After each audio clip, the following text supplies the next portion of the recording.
தமிழ் சொந்தங்களுக்கு வணக்கம்.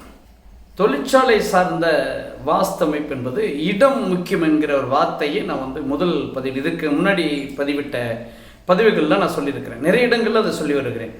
இப்போ சமமான பூமி என்பது தொழிற்சாலைக்கு ஒரு உகந்த பூமியாக இருக்கப்படுகிறது. இப்போ இந்த இடத்துல 3 விஷயங்களை கவனிக்கணும். உலகிலேயே இன்னைக்கு தொழிலில் முன்னணி இருக்கக்கூடிய சீன நாடு, ஜப்பான் நாடு, அதே போல் அமெரிக்க நாடுகள்லாம் பார்த்தீங்கன்னா அவங்களுடைய இயற்கை அமைப்பு என்பதே சைனாவில் பார்த்தீங்கன்னா தெற்கு மலை வடக்கு சரிந்து கிழக்கு ஒரு சரிவான ஒரு அமைப்போடு இருக்கிறது.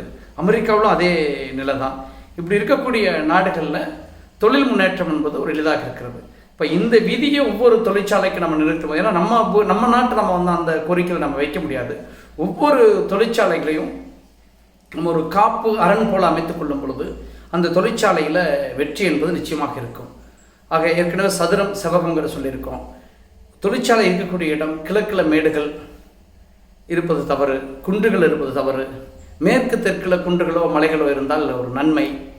அதுபோல் கிழக்கு பகுதியில் பள்ளங்கள் இருந்தால் மிகுந்த நன்மை. இப்படி ஒரு இடங்களை பார்த்து நீங்கள் ஒரு தொழில் சார்ந்த நிகழ்வுகளுக்கு செலக்ட் செய்யும் பொழுது கண்டிப்பாக அந்த தொழில் முன்னேற்றம் நிச்சயமாக இருக்கும்.